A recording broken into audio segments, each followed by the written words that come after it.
Welcome to WeAreSC's Inside the Trojan Huddle, where we still huddle. I don't think USC has huddled in about 8 years now, but we're still huddling for them. And it's the same three guys huddling as before. You know the usual crew: Eric McKinney, WeAreSC editor-in-chief; Mark Holkin, WeAreSC columnist and podcaster. Columnist. I don't know why I can't pronounce that word. Chris Arledge, your substitute host until Greg Katz can rejoin us. And a lot of Big Ten talk today, which makes sense because I'm told that's where we'll be playing next year. Let's start with this. Pretty recently, within the last week or so, Vegas came out with over-under lines for the number of wins that are anticipated for the various Big Ten schools. I'll give you a couple of those just in case some of the people watching hadn't seen it yet. Ohio State and Oregon State are both at 10.5. Michigan and Penn State at 9.5. And then you have Iowa, Nebraska, USC, and Washington all at 7.5. And way, way, way down near the bottom, UCLA at 5.5. I'm sure we'll talk about the Bruins a little bit. That struck me as unfair until I went and looked at their schedule. All right, so guys, what do we think about these over-under lines? Anything jump out at you? Anything interesting, unfair, anything worth screaming and yelling about? McKinney, start us off. I think it gives a good sense of what nationally sort of the conversation about Lincoln Riley is right now. I think it's a reflection of both him and USC. I don't think there is much benefit of the doubt anymore with regard to him. He came into last season saying, we fixed the defense. We've got an idea. Here we go. This is what I'm going to put out. And it was atrocious. This offseason, same thing. We fixed the defense. Here we go. We're going to be better. Now, there's a difference, right? I mean, we've seen the difference just in terms of the personnel, in terms of the coaching staff, the attention, the transfer portal guys they brought in. I absolutely am confident in saying the defense this year is going to be better than last year. It's not a sort of national thing where they just nod along and go, yep, that's it. That's going to be a great team.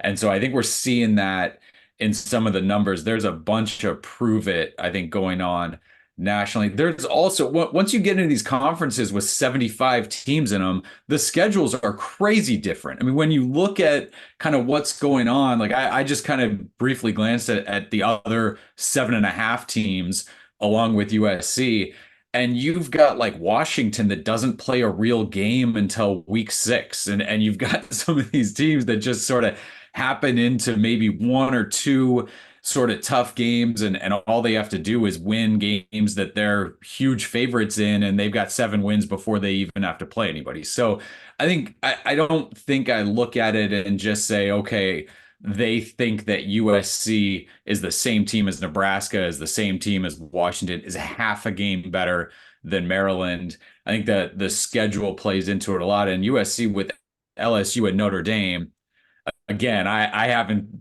broken down every single game on all those schedules.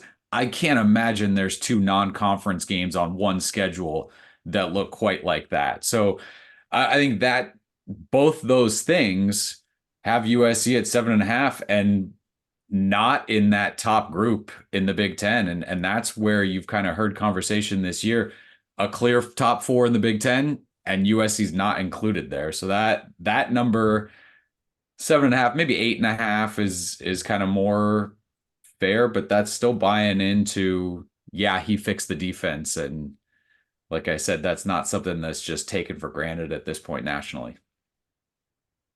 Mark, what do you think? Yeah, I'm going to take a little bit more simplistic approach because it's easier for me to do that. That's usually what you do, Mark. I appreciate the admission.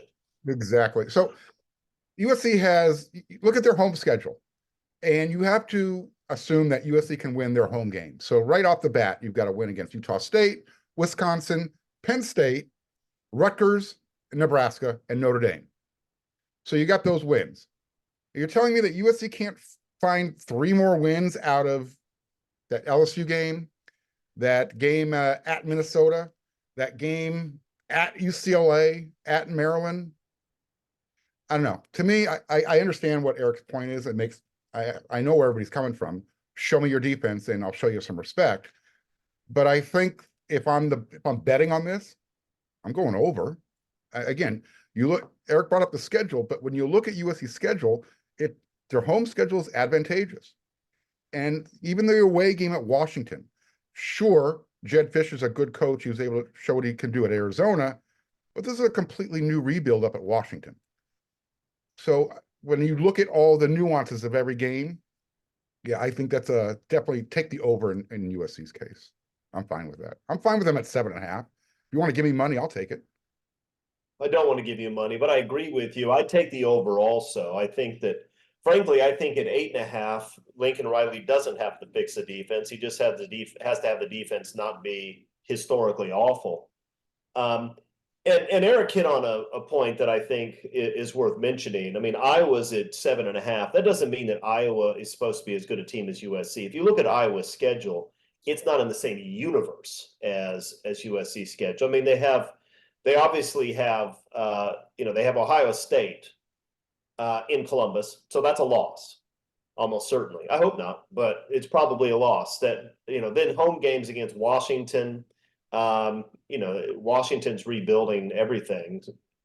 The rest of the schedule is pretty manageable. If USC had Iowa's schedule, USC would be 9.5, not at 7.5. Some of those, I thought UCLA's was ridiculous. I thought 5.5, that's ridiculous. Then I looked at their schedule. They have Iowa in Hawaii, or Hawaii in Hawaii. That's probably a win, although that's a difficult place to play because you're distracted. Then they have Indiana, probably a win at the Rose Bowl. But if they don't win that one, they're in trouble. Then they have LSU in Baton Rouge, Oregon at home, and they're away at Penn State in their next 3. That is... Look, if you lose the Indiana game, you're sitting at 1-4, and you still have games at Memorial Stadium. You still have Iowa. You still are at Washington. You still have USC, and you still have Fresno State at the end. That's not a gimme. I mean, UCLA, even at 5.5, I think I'd take the under on that. That's brutal for a team that has a first-time head coach, and I'm not sure what else they have. That's tough. But some of the others, look.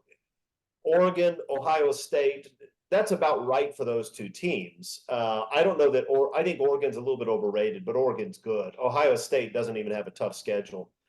Michigan, though, I mean, you look at Michigan's schedule, they have Michigan at 9.5. Michigan can rival USC. I mean, they have Fresno State, Texas, USC, Washington, Oregon, and Ohio State on that schedule. That's brutal. Michigan doesn't leave home until October. Well, they may not leave home, but they're going to have to deal with Texas and USC and Fresno State in their first 4 games. That's at least 1 loss, probably 2 losses in that first 4. That means they've got to start dominating some of these other games. I mean, Oregon and Ohio State look like losses at Washington. Michigan's probably a better team than Washington this year, but that's a tough road trip. I mean, I don't know. That's a brutal schedule. So Eric's right. When you look at these Big Ten schedules, they are not all built the same. So I think I'd put USC at 8.5, not 7.5. I would bet the over, but it is a team that didn't play very well on the offensive line last year and has big question marks. It's a team that played horrifically defensively, and while I like their staff, if you're that bad defensively last year, you still have question marks this year. So we'll see what happens. All right, second topic. The other thing that came out, I thought this was fascinating, is they showed the spending. They showed the spending that the various Big Ten programs had in various sports. You know what? Let's just start there. Mark, what was your impression on the when it came to spending in the Big Ten? Anything jump out at you? So, besides Ohio State and USC being number 1 and 2 respectively, what are these figures? How are these calculated? I mean, we're talking about Big Ten football. If USC is spending $69 million, I'm assuming a year, What are they spending that money on? Is that, we're talking about coaching staff, facilities, recruiting? What is that budget? So we don't know. We don't know, at least I don't know. It has to include coaching staffs, it has to include recruiting budgets, it has to include traveling. And I don't know how they prorate allocate other costs that everybody has, but yeah, USC, Ohio State are 1-2 in terms of spending in the Big Ten in football. That shocked me, to be honest. I did not expect that. It's Ohio State, USC, Michigan. They're all within, Ohio State outspends everybody. If USC is second at 69 million, Ohio State spends 72 million. When you look at the recruiting landscape right now, it lines up that way. Ohio State's got the #1 ranked class in the country. I believe LSU's #2, USC's #3. So if there's any type of correlation, I guess, if USC's spending big on the recruiting front, hopefully it'll show up in December and February when it's time for those guys to sign their LOIs and their bonus checks. So I don't know if USC and Ohio State are considered, football first schools. I guess these numbers make sense. It's fascinating, but I don't think this surprises anybody. Do these numbers surprise you? They did, but I'll talk after Eric talks. Go ahead, Eric. Yeah, you don't love the dollar per win amount if USC is there.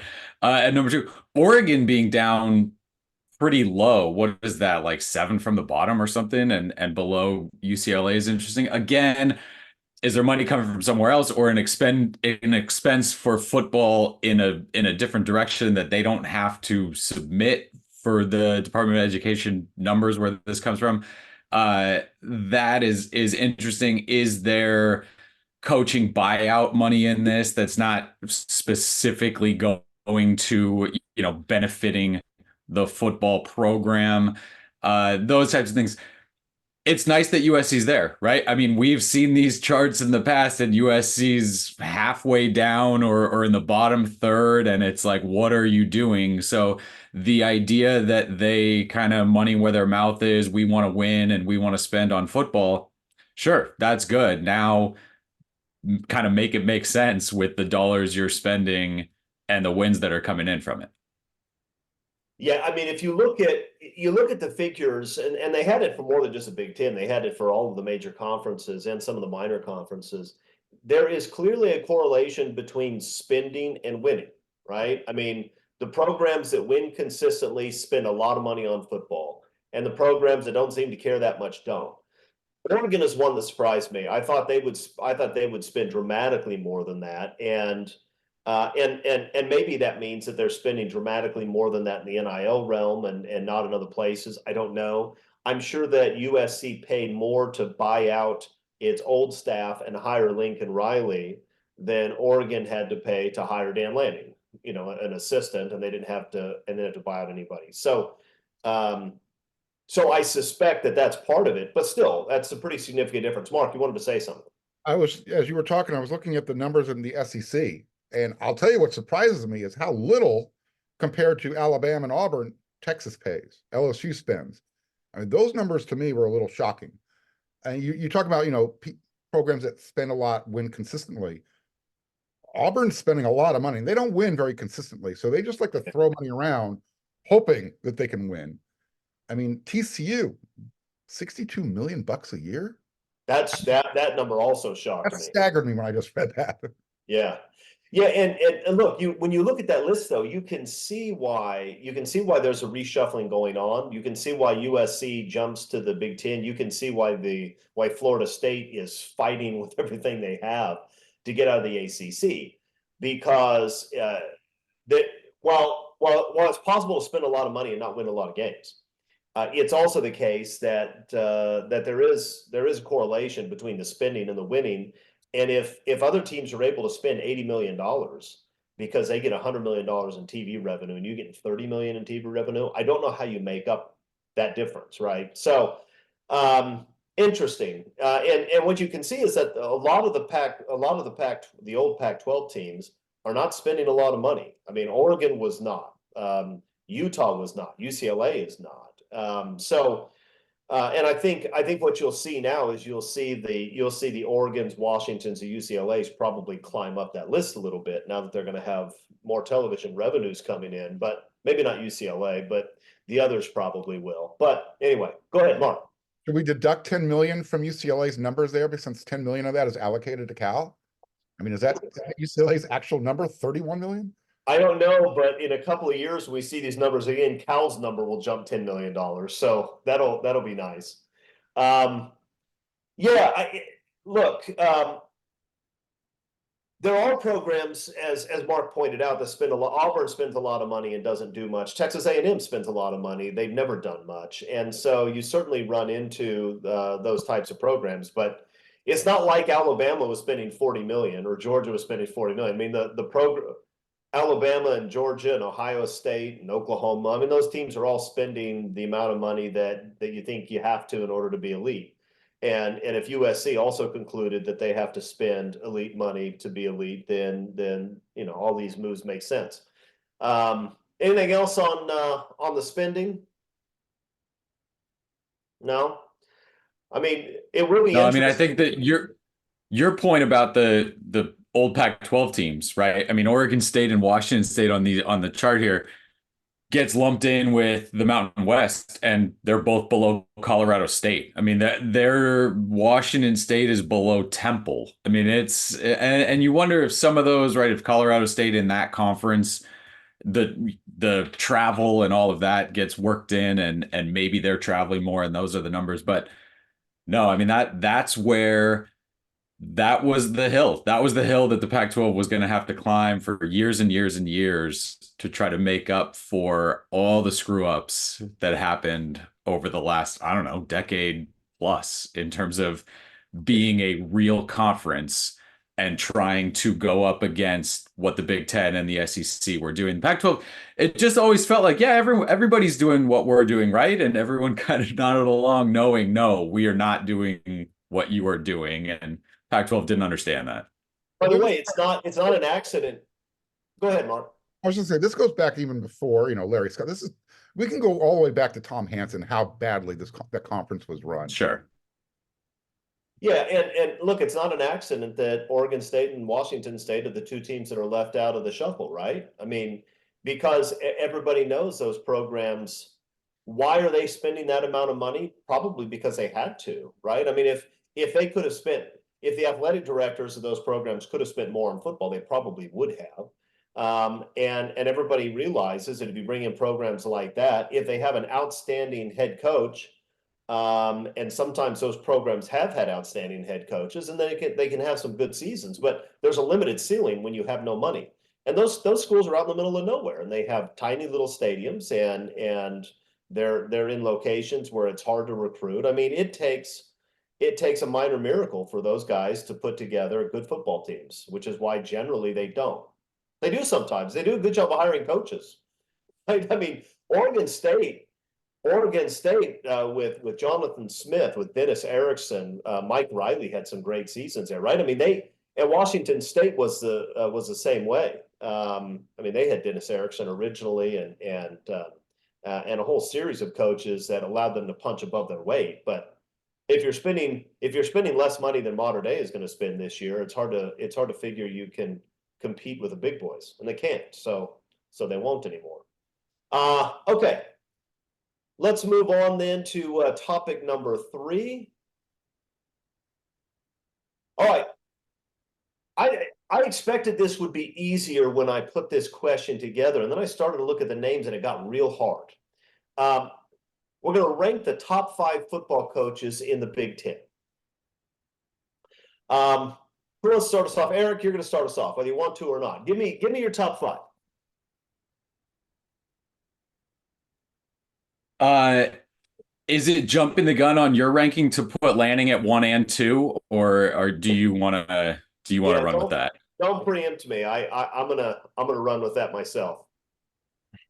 So honestly, this is tough. I'm gonna put Ryan Day at 1 because there's warts everywhere. right? Everybody's got knocks on them. There really isn't an easy, like this guy has done everything right his whole time as a coach. So I've got Day at one.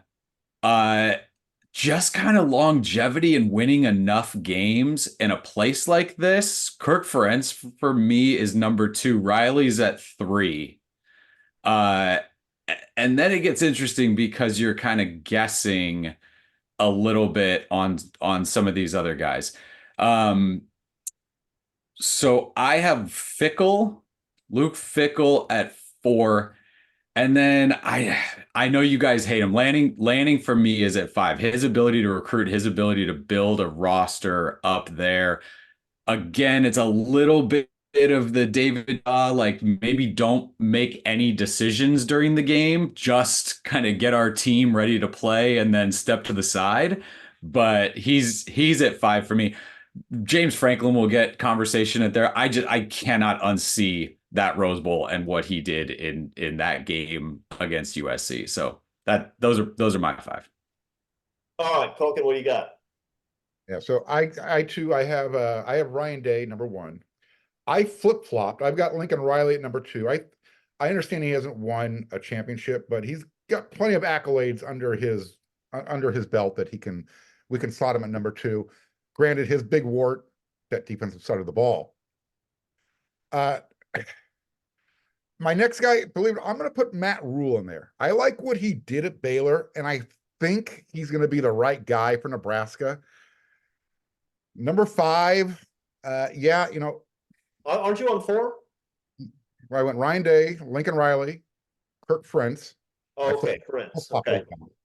Again, and Kirk Ferentz, longevity, and he knows how to coach defense. So let's give credit where credit is due. Then I got Matt Rule. And number five, I'm going to give it to James Franklin, just because even though he keeps screwing it up when he gets every opportunity, he gets a lot of opportunities. So he creates a lot of opportunity to screw up. So that's why I've got him at number five. And he recruits well. I mean, let's just you gotta give it to him there. Yeah. Yeah, this is a difficult list. Part of the reason is I think you have more than five good coaches in the Big Ten, right? I mean, you have some, because look at some of the guys you're leaving out. Jedd Fisch is a good football coach. I think PJ Fleck is a pretty good football coach. Kind of weird, but I think he's a good football coach. And Greg Schiano did things at Rutgers that nobody else can do.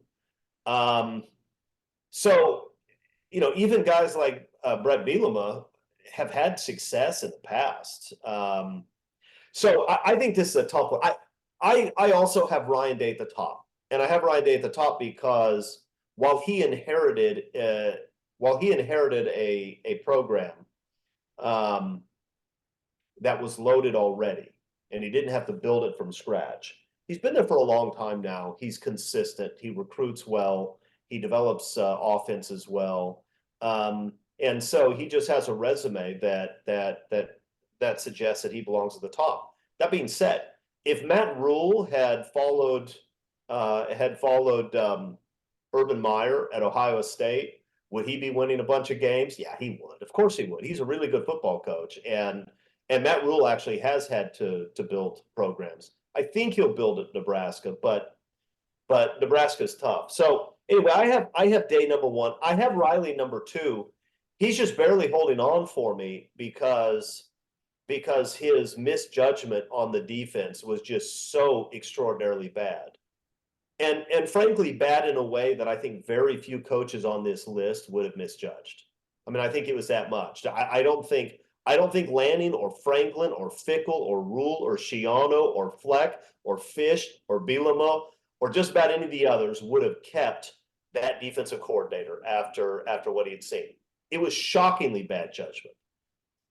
That being said, Lincoln Riley is an extraordinarily young coach who's made multiple playoffs, has put together a string of offenses that lead me to believe he's probably the best offensive coach in the country. I think probably better than Ryan Day. So he's got to go somewhere. And if Lincoln Riley can put together a defense I think he's going to in the next couple of years, then he's going to be an elite guy with an elite program. I don't know what to do with Ferenc. I don't have him. I don't have Ferenc in my top three, and I'm not convinced. Look, what Ferenc has shown is that if you stay at Iowa a very long time, you can win 7 or 8 games a year. But I don't know that winning 7 or 8 games a year when you play generally weak non-conference schedules and play plenty of bottom feeders in the Big Ten really amounts to much. And this is a guy who can't. The only guy who's made a worse decision with a coordinator than Lincoln Riley is Kirk hiring Junior to run his offense for multiple years when the kid had no clue what he was doing. Right? I mean, utterly abysmal to the point where Kirk says, "What was that number? They had to average 25 points a game." Look, if you're at the point where you're saying, well, if we average 25 points a game, I'll keep Kirk, this is not 1972. 25 points a game is going to put you in the bottom quarter of NCAA football teams. It's absurd. So I don't have Ferenc in my top 5. I do think Lanning belongs in the top 5. He's a young coach, but that guy can recruit. It helps that he has money, but there are other programs that have money that don't recruit the way Dan Lanning and his staff do. He's an extraordinary recruiter, and I think that will continue. I don't know that he's much of a game day coach, but look, they play pretty good defense there. They run the ball. It's hard to fault. James Franklin, Franklin belongs in the top 5, I think. I'm with Eric that finding a way to lose that Rose Bowl was pretty stunning, especially considering who he lost it to. I generally am of the opinion that if you give me like equal talent with Clay Helton in a big game, I'm probably winning that game, and I'm certainly not finding a way to lose it by throwing the same long pass twice in a row after the first one almost gets picked. That being said, Franklin had success at Vanderbilt. There's not more than 1 or 2 coaches on this list that could do that. And Franklin is pretty consistent at Penn State. Consistent meaning that they're always good and they're not as good as the best teams. So I'm going to have him in my top 5. I think Matt Rule belongs in the top 5. I think Matt Rule is an outstanding football coach, and I suspect that if Matt Rule were at USC or Ohio State, Oregon, Penn State, that he would absolutely be a shoo-in to win 10, 11 games a year going forward. I don't know that that's true at Nebraska. I left off Luke Fickell, who was great at Cincinnati, but Luke Fickell may have been one of only 2 or 3 coaches on this list that could have completely collapsed at Ohio State the way he did that year, right? That was a shocking performance at Ohio State because he took over a loaded team and they were awful. I don't know what to make of that. So anyway, that's my top 5, but I'm leaving out guys like Jed Fish, who I think are pretty good coaches. Leaving out Kirk Ferenc, who obviously knows what he's doing, except offensively. So anyway, yeah, tough conference. The funny thing is, I looked up just to get a list of the coaches. I looked up a head coach power rankings, and I found that they didn't even have UCLA's head coach right. That is how much Deshaun Foster is overlooked. Deshaun Foster is going to climb in the top 5 instantly, guys, or not. All right, so let's move on here. Unless we have other thoughts on the head coaches, anything we didn't say that we want to say? Anybody want to say something bad about me because I praised Dan Lanning? Because if so, this is your opportunity. I won't even take it against you in the scoring of our game. Question: Is a Nittany Lion a cougar? I don't know what a Nittany Lion is. I mean, I don't think there are actually lions on Mount Nittany. I don't think. So, I mean, it would sort of like if Santa Monica High School named it, called themselves Santa Monica High School, Santa Monica Lions. That's kind of what they did. It's kind of silly, but it's Penn State. It's a weird place, Mark. I'm just wondering if Penn State is the new Wazoo, where James Franklin will find a way to coug it. He's not gonna. No, he's gonna win a lot more games than they're gonna win at Washington State. Okay, number 4. So the NFL adopted a new kickoff rule, and if you haven't heard about it, it's sort of complicated and interesting. There's a target zone where the kicker has to kick the ball. If you kick it through the end zone, it comes all the way out to the 35. And so you kick it in the target zone, and they're moving the rest of the kickoff team down to the other side of the field so that the kickoff team and the kick return team are only 10 yards apart. So nobody gets that 40-yard running head start, which leads to concussions. And you can't just boot the ball out of the end zone in order to get touchbacks every single time, unless you want to start at the 35, which most people don't.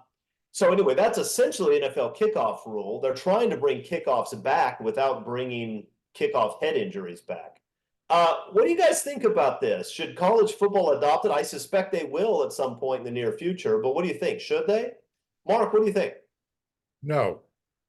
I would like to keep college football as far away from NFL football as possible. I know we've already crossed that bridge. It's not going to happen. It's wishful thinking. But what you just described to me, Chris, sounds like the old XFL type of stuff. And the fact that they're trying to generate excitement on a kickoff, I don't know. Leave it alone. I don't want to see it in college, because I think that was the actual question. Do we want to see the college do the same thing? No. My answer is no. I'm not even sure I like what the NFL is doing. So, no. Tolkien strongly in the no category. McKinney, what do you think? Yeah, they should. If you play college football, you want to play in the NFL, why play two different sports, right? Get ready for the NFL by doing it in college. I don't think you have to do every single thing, the one, right? 1 foot in, that kind of stuff. Like, you don't need to make it exactly the NFL. So the studies show, right? Statistics show that's where most injuries happen. So you have to look at it and try to get that out as much as you can. And honestly, it's something where when the best thing you could do is go to commercial, kick the ball out of the end zone, and then go to commercial. No, this is going to add a real football play to it where I know Mark had said like kickoffs are boring. Kickoff return touchdown is awesome, right? And so I think this creates more of that. And what you're going to end up doing, I think, on this is basically being able to set up an offensive play, like a run play, where it's, you can have like pulling guards and end arounds and whatever you want coming out of this. I think that having like more skill guys and it's actually going to be beneficial for an offensive team to put something together on this kickoff. Again, if it was something where the NFL kickoffs were always how they always were, and college decided like, let's try this new thing, then I think maybe it's odd. But because college football players want to play in the NFL, I don't necessarily immediately throw away, no, don't make it like the NFL. You have to give kind of some credence to what they're doing and why they're doing it. The NFL explain why they're doing this other than, Eric's rationale? Yeah, well, there are two reasons why they're doing it. Reason number one is that the old kickoff rule where you have just these 40-yard sprints leads to more head injuries than any other play in football. Mm-hmm. More of every kind of injury, but I think it's head injuries are most concerned about.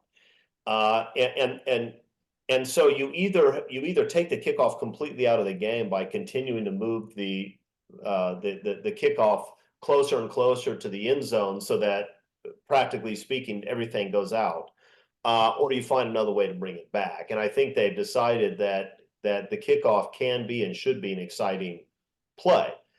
I agree with Mark in that it looks gimmicky, and it's going to look gimmicky for at least a few years until we get used to it. It's going to look silly. I think ultimately it's a fantastic idea, though, and I think it because I do think that kickoffs will become very interesting. Now, you're going to have a lot of teams getting kickers who kick the ball very, very high into that landing zone, right? I mean, and you're going to have, and because of how close the offensive and defensive guys are, I do think that there will be creative people who will find ways to block it differently, to run reverses, to do other things. But if you gave me a choice of watching a Zachariah Branch just standing there watching the ball go over his head 4 times in a game, or with USC's old defense, 38 times in a game, and actually getting the ball in a position where he can do something exciting and interesting with it, I'll choose the latter every single time. I think it's an exciting play. Fine. Mark, you want to say something? Yeah, move the kicker back 15 yards then. You could, if you want to position the gunners, whatever you want to call them, further down the field, I'm fine with that. But don't have it where you've got 20 yards between your kicker and the guys that are lining up behind, and then you're waiting for the ball to land on the ground or land in the receiver's hands. It just looks too contrived, too robotic. Move the kicker back. Simple Well, solution. if you move the kicker back, and the kicker used to be moved back, right? They were at the 30 and not the 35. You move the kicker back, you'll have less touchbacks. You're going to have more concussions, right? That's the position they've been in before. Leave the more guys kickoffs equals. Put the guys up there at the 50-yard line, the 45-yard line on the negative side, whatever you want to do. But leave I don't know, it's almost like you're punting the ball if you're trying to put it into a zone. You're looking for hang time. I think it's very much going to be like that. Well, and you see that now too, right? I mean, you saw a lot of teams, especially last year when USC couldn't block on their kickoff return team. You'd see a lot of teams kick the ball very, very high and assume that they're going to have 6, 7, 8 guys in Zachariah Branch's face, and assume that Branch is going to want to return it anyway, which you usually would. You're going to see a similar dynamic, but I think because you're going to have guys, for a long time they were taking away the wedge and other things because they just wanted to make the game safer. I think this is a way to make it safer, but bring the special teams excitement back into the game. So we'll see what it looks like this year, but I'm actually excited to watch it. I think it's the first time in a long time I've seen a new rule and thought I liked it. We didn't even talk about the onside kick rule, or if you're trailing in the fourth quarter, there's no surprise onside kicks now. You got to announce it. That's a significant change. You can't you can't do it to start the second half and people be surprised. So that is an issue. You're losing that. Although I got to say, as exciting as it is to see somebody pull out a surprise onside kick, and it is, you don't have very many of those, but you sure have a lot of touchbacks, right? So you're still adding some excitement, and hopefully there'll be fewer injuries, but we'll see what happens. Okay, so we're about to head into the Big Ten, playing a full Big Ten schedule. So for the next few weeks, at least until this runs out of steam, I want to talk about favorite USC games against Big Ten opponents in the past. Not going to pick a particular school. Just pick a game that you remember USC playing against a Big Ten foe that you liked, what you remember about it, and we'll bring in some good memories for once. We spend so much time complaining on this show, and that's not going to change, ladies and gentlemen. We're still going to do that. But every once in a while, it's nice to talk about some things that we liked. So let's talk about some past games against Big Ten opponents. McKinney, start us off. What game you want to talk about? So when it's USC Big Ten, right, the first thing that comes to mind typically is the Rose Bowl. I'm going to go pretty far away from that. The one that really jumps for me is the 2003 Orange Bowl against Iowa. I was down there. It was Iowa fans, again, USC fans that have not experienced Big Ten tailgating fans on the road, at home, wherever. It's different. It's different. They were out and ready to go. This was that Brad Banks Iowa team, and there was a lot of thought again. It was years and years, right, of here comes the Big Ten and USC's not ready for it and all of that stuff.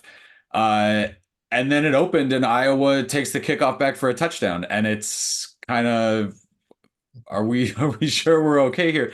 And then to see USC kind of do what people thought Iowa would do and just claw it back and just go and go and go. And I remember the end of that game when Mike Williams comes to the end zone and all the USC fans are still there. There was a future Heisman chant that broke out, and it was right. It's the end of Carson Palmer being there, the start of that run, and you just had I mean, the end of that game and the feeling of, holy cow, this thing might be put together to go on a bit of a run here.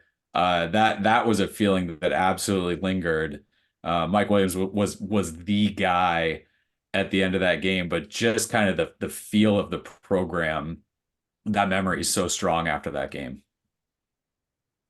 Yeah, good game. Played without Troy Polamalu, if I remember correctly. I think he was injured and sitting out, which was He got a shot before the game and it touched a nerve or something, and you just saw him. I mean, he was a cage lion on the sideline, just walking up and down, trying to shake it out, trying to be able to go, and just couldn't go. That was a huge disappointment from that one. Remembering kind of watching him try to be able to go during that game. yeah. All right, Mark, what do you got? I want to add a real quick anecdote to Eric's game there. So because the Iowa fans, they are different. They are obnoxious, I guess is the best way to put it. So before, during, and leading up to the beatdown, Iowa fans were talking mad junk. And I had a friend who was at that game, and he said after the game, they're walking back to the car, and he saw an Iowa fan on the ground, just literally writhing in pain. Make it stop, make it stop. And he asked him, what's the matter? He goes, I can't get that damn fight song out of my head. So it was just the perfect ending to that game that Eric was talking about. Yeah. My first game that popped into my head when I saw this question was 2008, 35-3. USC just completely, they took Jim Tressel and Ohio State behind the woodshed and throttled them. I mean, to see Ray Mayaluga with the pick six and to finish it off, trucking the quarterback that threw it at him into the end zone, it was just complete domination. Again, Ohio State got off to a quick 3-0 start, and that was it. USC's defense that day gave up less than 80 yards rushing. They created what? I think 4 turnovers, at least 2 interceptions. I know that. One pick, at least one of them a pick six, if I remember right. They just described it, absolutely. So it was just complete domination. And ironically, that season was the beginning of the end of that dynasty that Eric was kind of alluding to. Yeah. 2008 was a great year. Best defense USC has probably had in a long, long time. And they should have been in the BCS championship game. But they lost on the road at Oregon State the same weekend that Florida lost at home. I think it was to Mississippi State. And Tim Tebow got up there and started crying and said, oh, it'll never happen again. And it was Florida versus Oklahoma in the championship game. Well, it would have happened again had USC been in the national title game. That was a really good USC team. Yeah, it's funny. USC has, in my years watching USC football, which are a lot now, USC has delivered some beatdowns to Ohio State. Yeah, that 35-3 game. You go back to the late 80s and you got a 42-3 game at the Coliseum. It was even worse. And it was either the year before or the year after they played at Ohio State. And the score wasn't as lopsided, but it was a solid beatdown that the Lightning caused to be ended. But they could end it early because the game was over. I mean, USC has delivered some beatdowns. I'm going to talk about a USC Ohio State game that was not a beatdown. This was the very first Rose Bowl that I ever saw USC play in. It was after the 1984 season. USC against Ohio State. Ohio State had Mike Tomczak at quarterback, and Keith Byers was their superstar running back.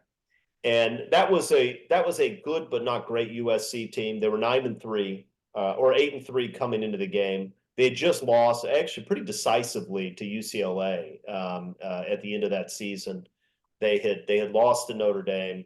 They were destroyed by LSU at home. Did beat number 1 Washington. But it was a good, not great USC team. Ohio State was supposed to be far superior. Keith Byers ran, I don't know how far, 50, 60 yards down to the 5-yard line on the first play of the game, and it looked grim. But USC with Dwayne Bickett, with Jack Del Rio, with a really solid defense, just completely shut down Ohio State's offense after that, and did just enough on offense to win it. That's the first Rose Bowl I ever saw USC play in, the first one I ever saw them win. Not a game that USC fans talk about a lot, but one that I remember fondly. And I like games where USC beats Ohio State. I think that's I like games where almost anybody beats Ohio State, but especially when USC does. All right, we're gonna pick this up again next week. We have a whole lot of USC, Ohio State, USC, Michigan, USC, Penn State to talk about in the coming weeks. Okay, guys, it's time. It's time to play. I apparently am starting in a 1 point deficit because I didn't do my job. I didn't email out to the guys the Zoom invite, so I'm starting down 1 point. That just makes me more motivated though, so I'm not worried about that. You guys are at 0-0. You'll probably end up at 0-0. I don't know. We'll see what happens. Question number 1. Tougher game this season. Penn State in Los Angeles or Washington in Seattle? Mark, start us off. What's the tougher game for the Trojans? This season. This season. Yeah, this season will be Penn State in LA. Any other year, it's going to be traveling to Seattle, playing in that stadium in Washington. It's loud.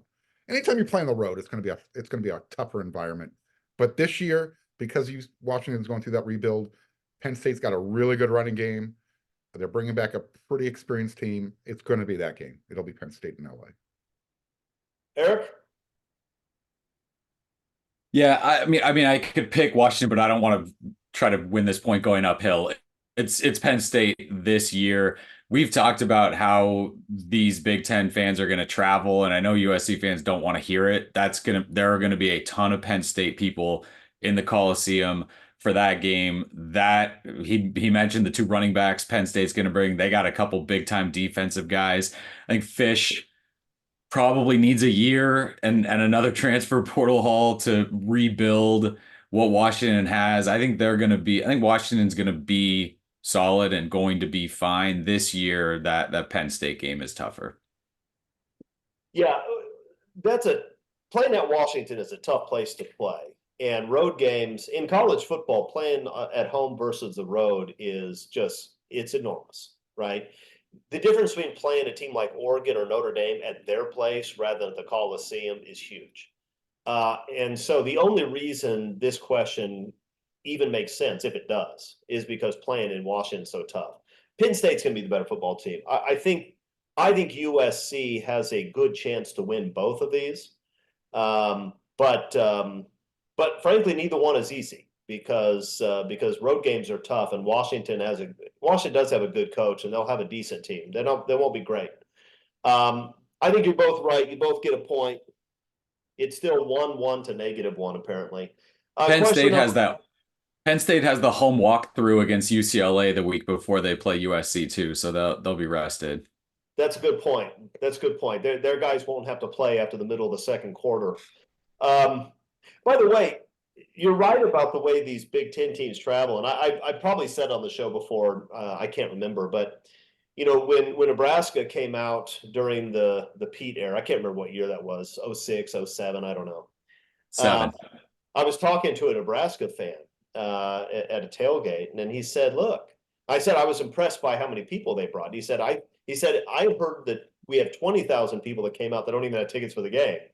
And I complimented on that, and he said, yeah, but listen, the only thing that separates our state from South Dakota is Nebraska football. So, I mean, literally everybody in this state sees this as one of the most important things in their lives. And that's true at a lot of these Big Ten schools. First of all, a lot of these schools have gigantic alumni bases, gigantic, in a way the USC does not. And a lot of those people now live on the West Coast, including LA. So that's part of it. But the other part is that if you grow up in a state like Nebraska or Iowa or Wisconsin, that football team just means more to you than most residents of California care about anybody, any sports team, professional or otherwise. So yes, it's going to make it so that USC is going to have a ton of opposing fans, and I hope we don't get completely overwhelmed the way we've seen even at Notre Dame when Nebraska went to Notre Dame that year. But we'll see. It'll be fun either way. All right, best location for a big bowl game. Would you rather go play in Miami or would you rather play in New Orleans? Eric, what is it? New Orleans. That's it. You don't even want to give an explanation? I don't think I need to. Okay, you don't need to. The question did not require an explanation, although the show's better if you offer one. Mark, what do you think? Since I like open air stadiums, I'm going to go with Miami. I think it has better nightlight. I think it's safer at night. And if we're comparing food, look, New Orleans is probably going to have the better food accommodations. Miami, pretty good. I mean, you're not going to be eating hamburgers all day. Let's just put it that way. So because I like open air stadiums, I prefer Miami versus New Orleans. Okay. I would prefer to travel to New Orleans than Miami if given the choice myself, but they both have their merits. And because Mark actually decided to give us an explanation, he gets the point. 2-1. And half of his explanation was about how New Orleans was better, right? Are we glossing over that?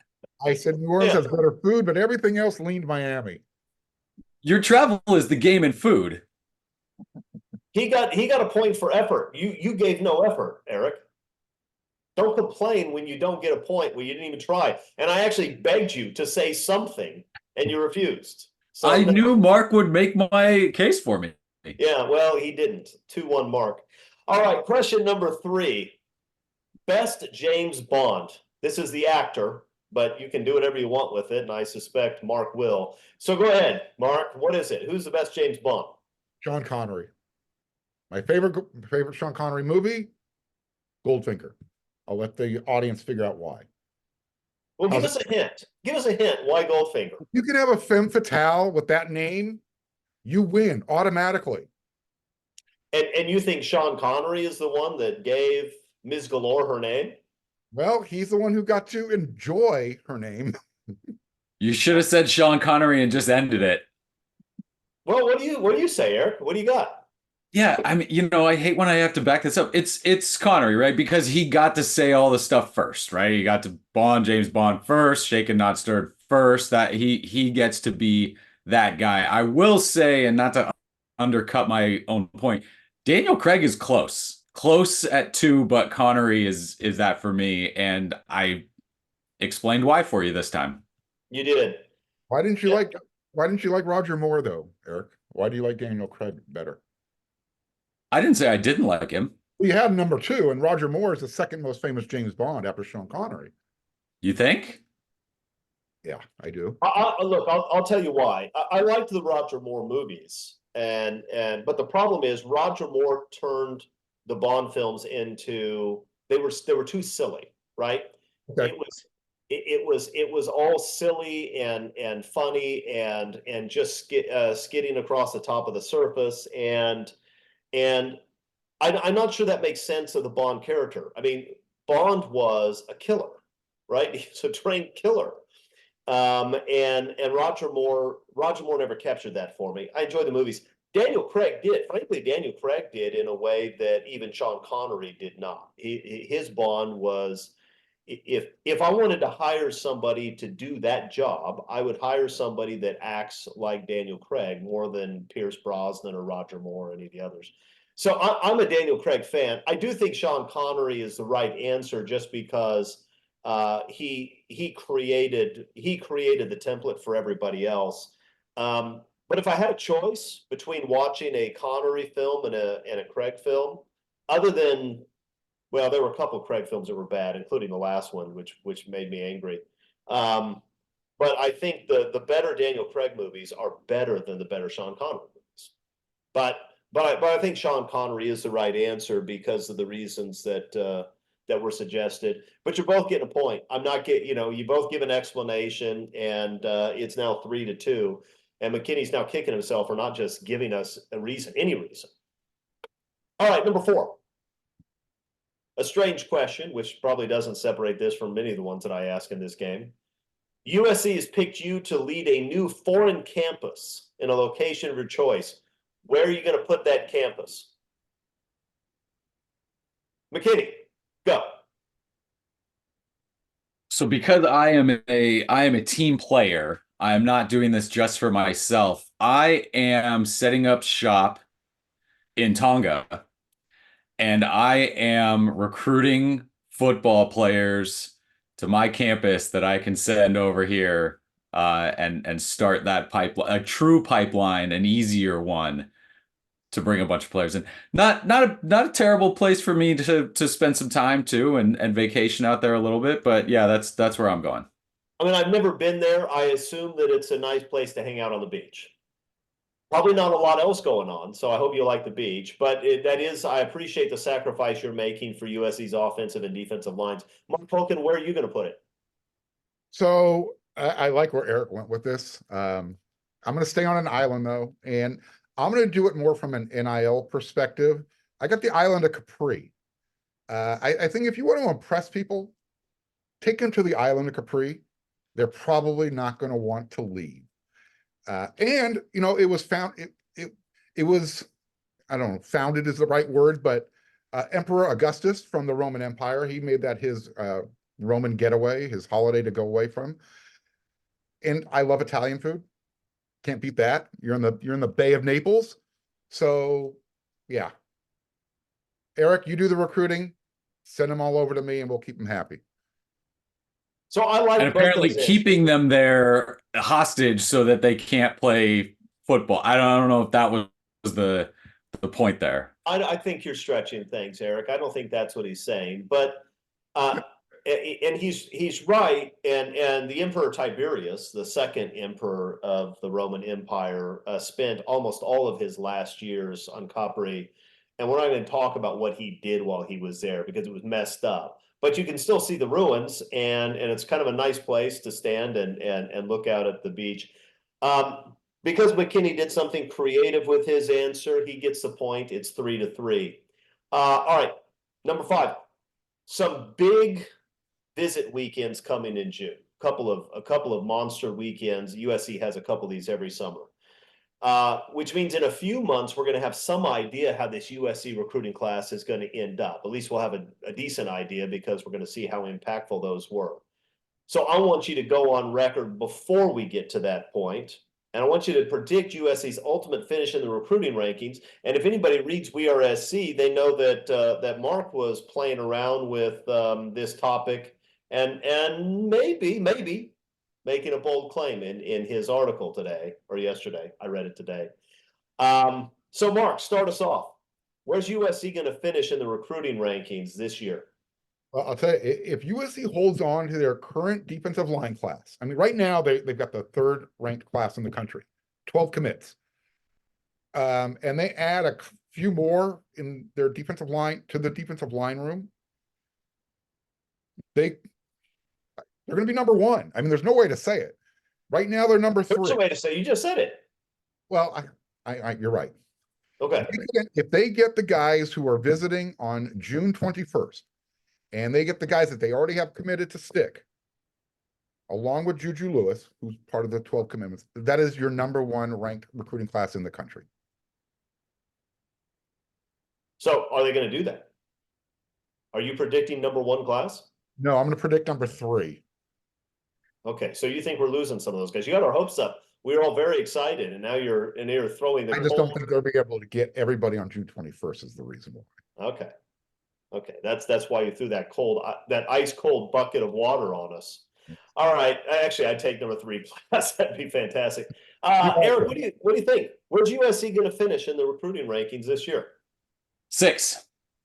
6. I'll give you an answer. I can give you more than that if you want, or if that was compelling enough, we can move forward. It was not. So they're going to lose some games this year. I don't see them right. So if Mark gets to use, I think it was 7 ifs in his explanation.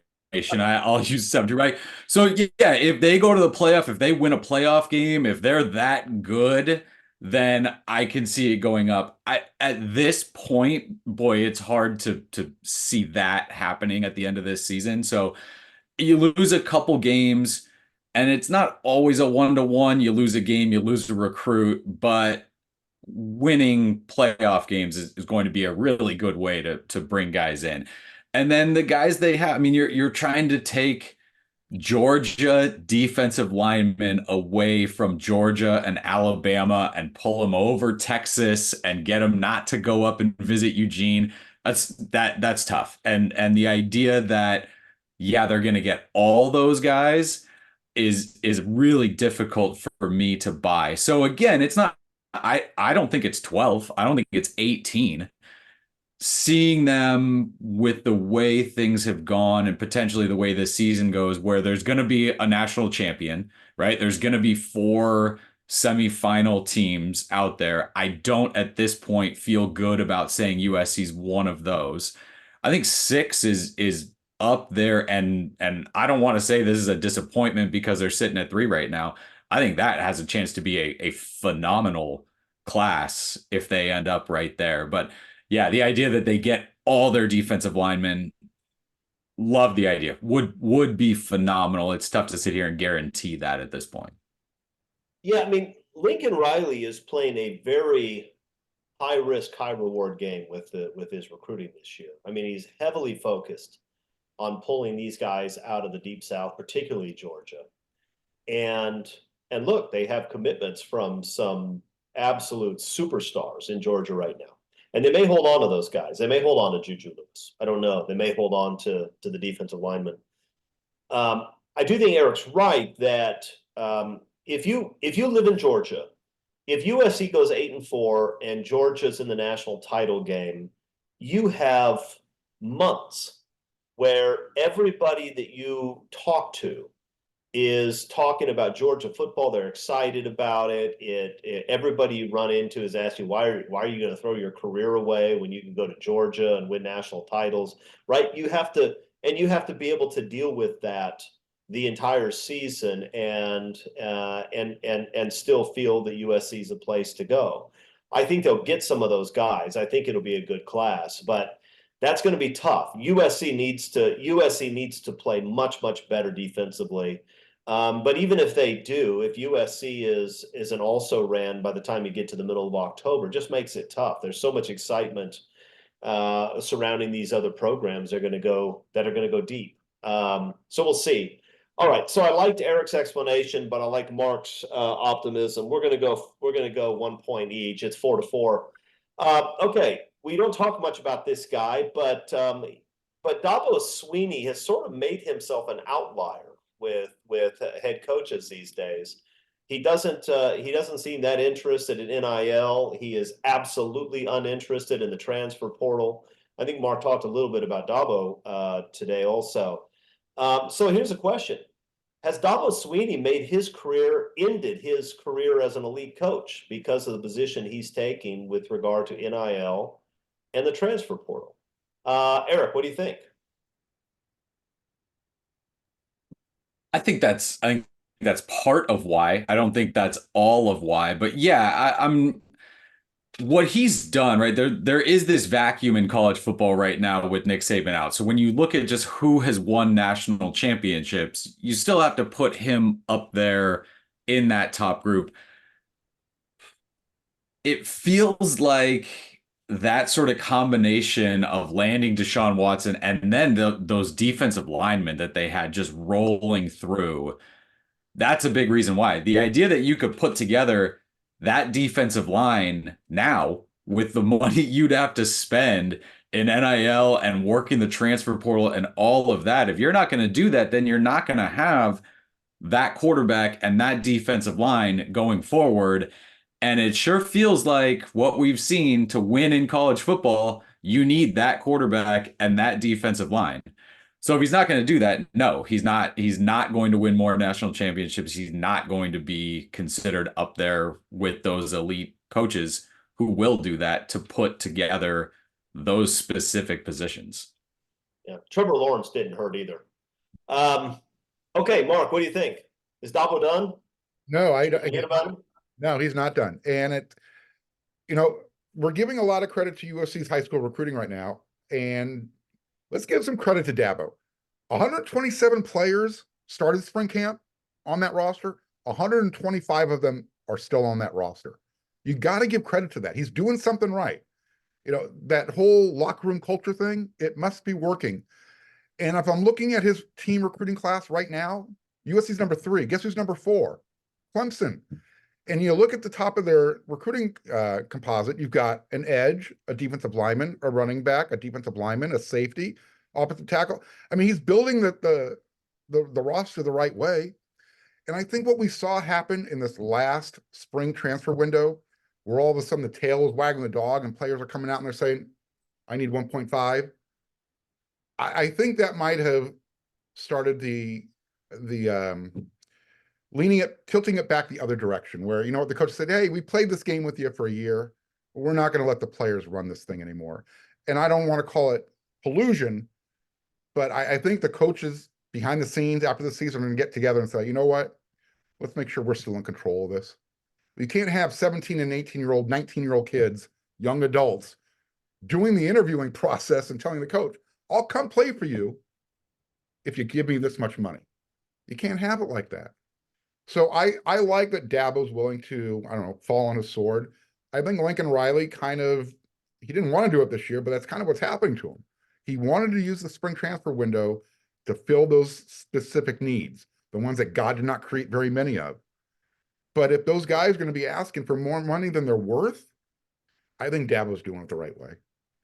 You have to be able to do both, but he would much rather, you know, go 8 guys recruited to 2 guys out of the transfer portal. Yeah. So it's interesting. With Saban retired, I think if you look just at active coaches, Dabo Swinney has the best resume of any active coach. And he did it at a school that has had good teams in the past, but not elite, right? Alabama won a lot of national titles before Nick Saban arrived. Ohio State won a lot of national titles before Urban Meyer arrived. USC won a lot before Pete Carroll arrived. Clemson did not have a history of being an elite program. What Dabo did there was pretty remarkable. And for a while, he had his program at the same level that Nick Saban had his. It seems to me there he has some headwinds going against him. I mean, his real problem is that he recruited poorly at quarterback.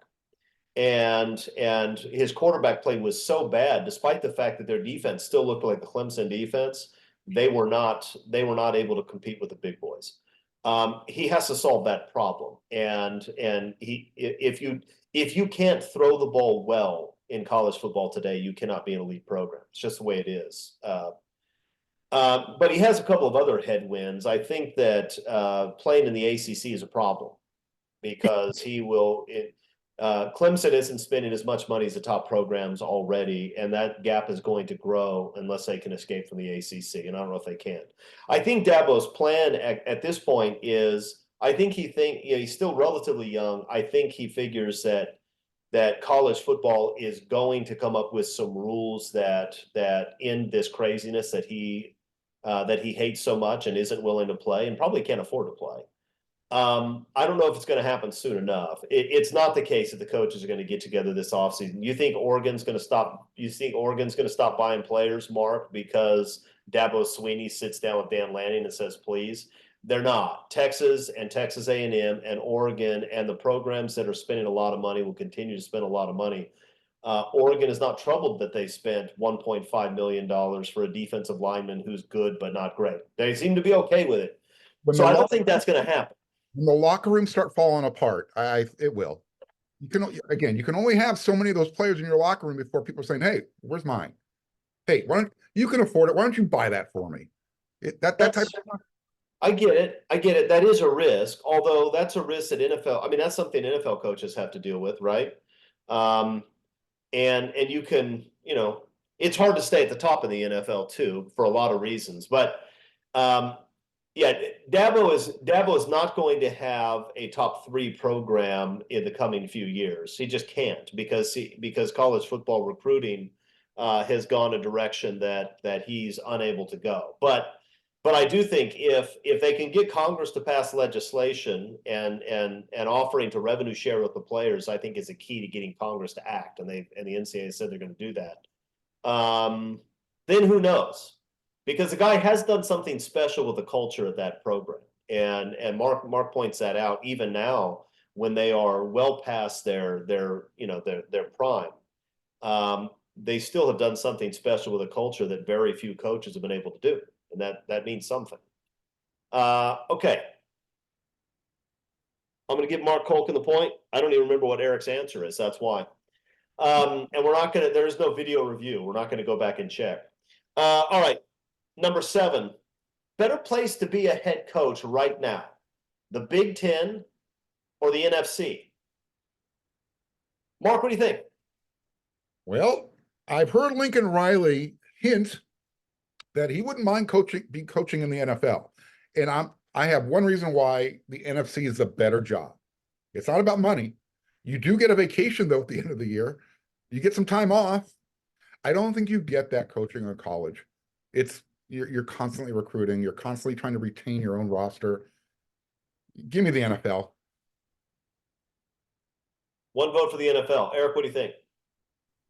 It's the NFL right now until college gets, I mean, the word gets thrown around a lot, right? Guardrails or whatever on that. And you're starting to see player personnel departments grow. And so when a head coach can work it like the NFL, I mean, it's going that way, right? So in the NFL, you've got these gigantic departments that deal with contracts and player acquisition and drafts and free agency and all of that sort of stuff. In college, it's happened so fast. It feels like the head coach has to be just on top of all of that. And you're working 35-hour days, 365 days a year. And so right now there's so much, I think, on the plate of a college coach where, again, like Mark said, it's true that like you don't know when you wake up in the morning who's going to be on my roster at 4 o'clock this afternoon. And the portal windows have helped, I think, some of that. But even with the windows, you're still going to get a ton of stuff where 3 weeks into fall camp, you get a kid that goes, hey, I don't like where I am right now. I'm going to redshirt this year and I'm not going to play. And yeah, they can't enter the portal if the window's not open, but you basically are in by saying, I don't want to play this year. And so you're going to get that kind of stuff. You're going to get a guy in his last year who gets dinged up early and says, hey, I'm going to take this thing all the way through the year and kind of not really work at this because I'm still going to the NFL. I want to stay healthy. I don't think the NFL doesn't have any issues, but I think the rules there have been in place for long enough where there's an understanding of everything that comes with the head coaching position. And I think in college right now, you're still getting thrown all this new stuff that you're just not ready for. So it's still a lot of kind of on your toes. What is this? How do we handle this? And you hear coaches talk a lot. The amount of time that I actually coach football is shrinking and shrinking and shrinking. And I think that's a problem right now for college. What do you think about that, Mark? He agreed with everything I just said. It's a great answer. Okay. I like the way you handled that. I wanted to see if you'd attack him personally. Instead, you just said he just gave my answer, so obviously it was good. Look, I think you're both largely right. Although I would offer this: the NFL is designed to destroy whatever you've put together, right? It's designed to create parity. It's a league where it's very, very difficult to stay on top for any period of time. It's also a league where you are heavily dependent on luck. If you have the right quarterback, then you can be good for a long time. If you don't have the right quarterback, you don't have a chance to be good. And so, college, take a guy like Lincoln Riley.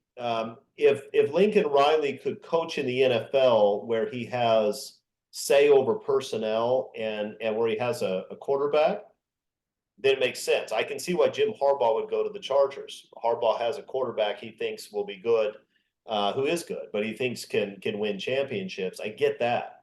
But if you don't have a guy like that, you're done.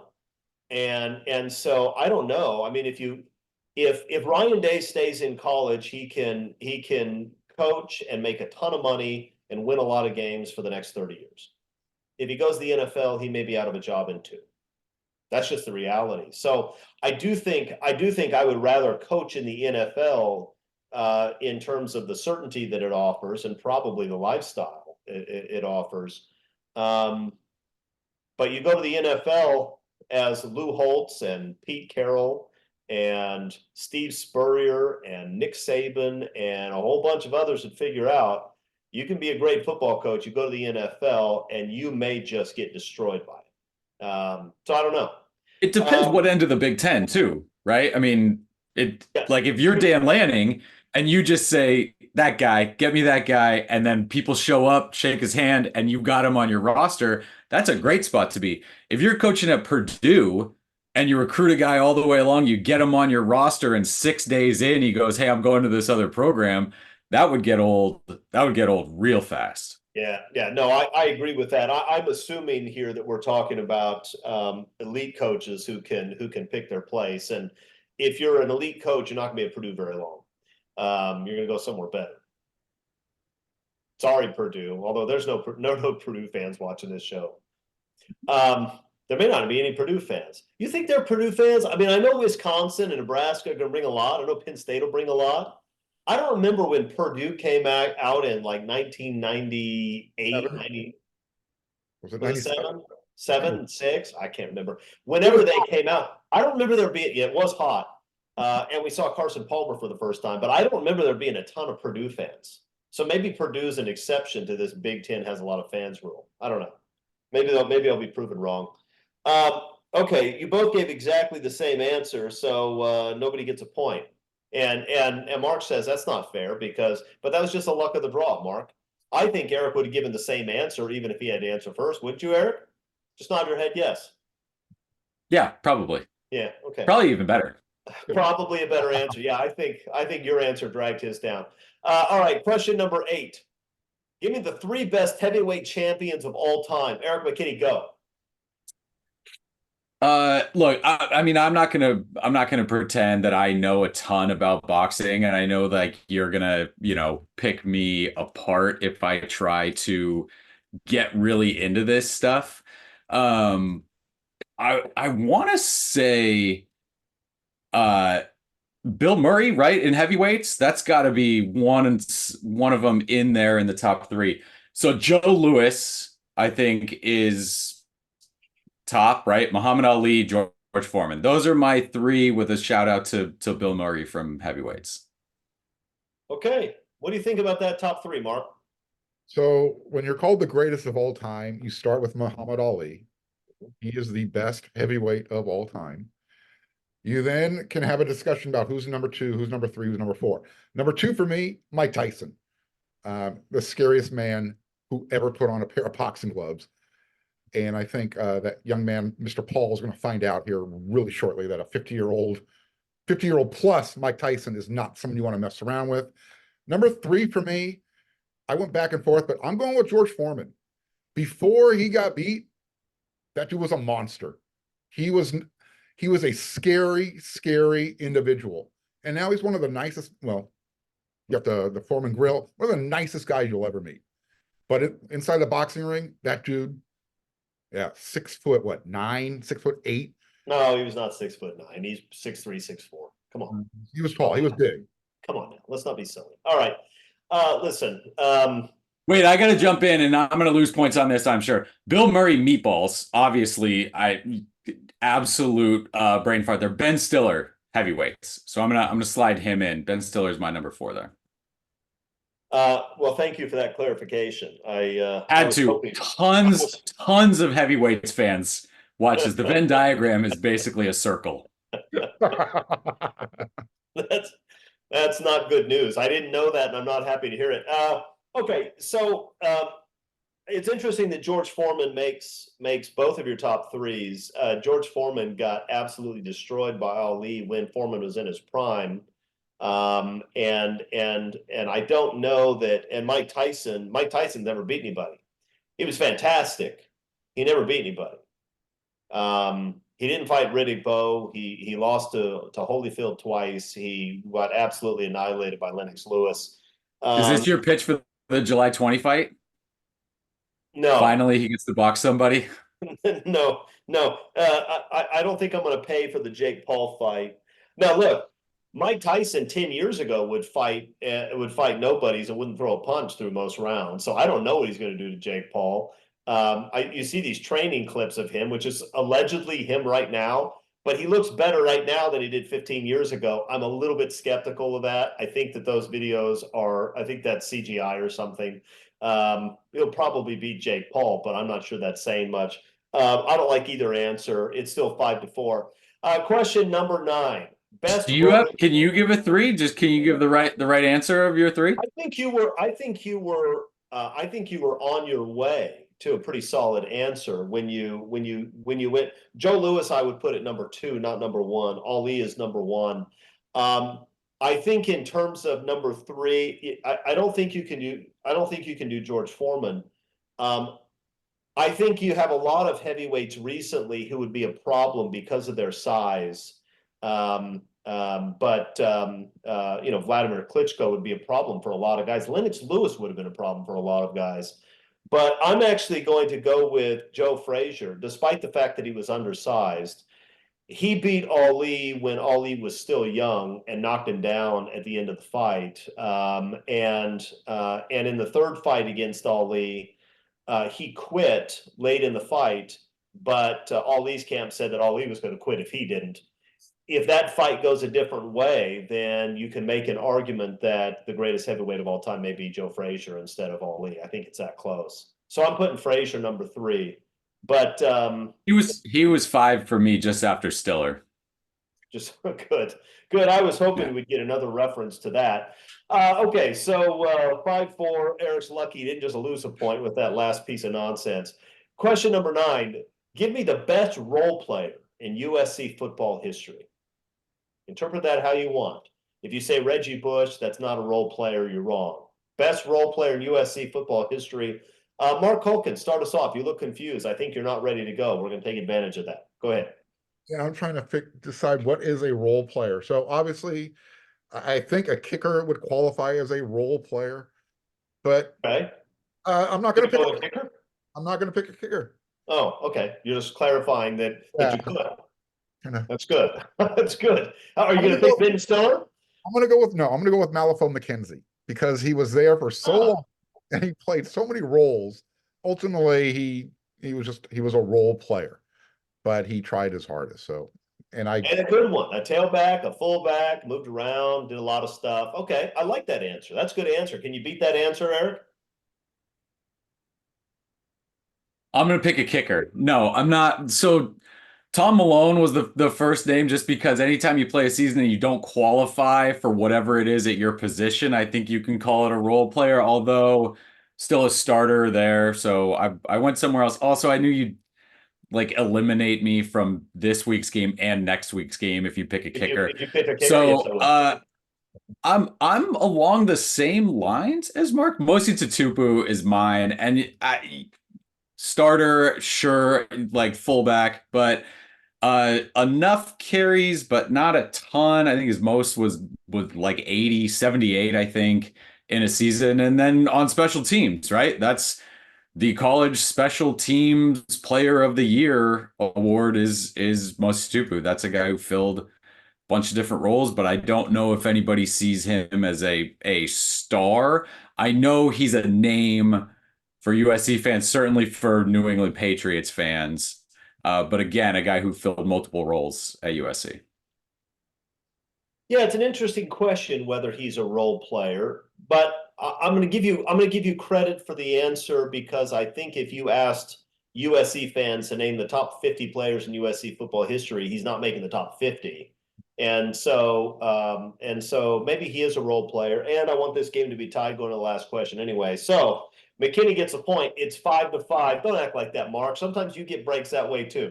It's just, you volunteer to play this game. You know what the rules are. It doesn't have to be close every week, Judge. Well, sometimes it's not. Sometimes you get blown out, but most of the time it's close. That's what we want. What am I going to do when the score is 8-1 going to the last question? Come on. All right. Best show that you binged during the COVID lockdown. This is for all the marbles, guys. It's 5-5. You win this one, you get all the glory. Hulkin, you won last week, right? Yes, I did. I thought so. Okay, Eric, you don't want to go 2 straight weeks losing to Mark. That's ridiculous. So what is it? Best show. I'm gonna be honest. It really doesn't drag my week down if I don't win this. I know that probably loses me a point right off the bat. Probably does. I'm yeah, I'm bummed that you ramped it up and tied the score up and led in this, because I'm gonna be honest, I don't have a ton of attention for TV. It's not something where I get into shows. It takes me usually 8 to 10 years after a show ends to start watching it. The So MASH? one that all I watched Lost on DVD like years and years after it ended. I just got done with Ted Lasso, I think like 3 or 4 months ago. It takes a bit. So what's that? Have you ever watched I Love Lucy? Some. So I don't binging is not like up my alley. And again, I understood going into this that it would be an unbelievable letdown when it was close going into 10. The one show that I'll throw out that maybe is kind of out there a little bit. Fleabag was one I watched during that time, and it came out a few years before, and funny, good. So Fleabag may be a really solid answer. I don't know. I haven't watched Fleabag. I've got to tell you though, the entire lead up to that answer, I was going to go with nothing. Was horrible. I mean, Yeah. why not just say Fleabag? It's hilarious. You could have just said that. And I mean, whatever. Mark. Oh, you mean because when we started this, you said you have to give a long, drawn out explanation for every answer, and I can't say New Orleans. That's my answer. Unbelievable show. Unbelievable show. I wasn't asking for long drawn out. I was asking for an explanation. And what you did instead is gave us 45 seconds of how your answer is going to be terrible. Mark, is your answer also going to be terrible, or can you just give us an answer and pretend that it's good? No, my answer is not going to be terrible. So during COVID, I went outside as often as I could. And when I was done playing outside, walking, running, I came back in, got in front of the computer, did my work for WeAreSC.com. And then I went back and I started binging the old 70s show. That show was funny when it first came out. It's still funny. There was just so much double entendre, so much stuff that you're like, wow, they really got away with that. Every growing boy needs some tang is one of the greatest lines ever written. So yeah, that 70s show. I mean, I find that claim hard to believe, but at the same, I mean, I've got to think that Shakespeare or Mark Twain may have come up with something better than that line. But at the same time, Mark, you actually committed to your answer. You sold it to me. You came in with confidence, and you leave a champion. 6-5, Mark Holkin. Mark, congratulations. 2-week winning streak. I own you. Yeah, 2-week winning streak. Okay, Eric, do you have anything to say? You know what I do, and it's probably going to lose me another point. I said 2007, Nebraska came out. It was 2006, Nebraska at the Coliseum, I believe. Okay, so just an errata. Look, okay.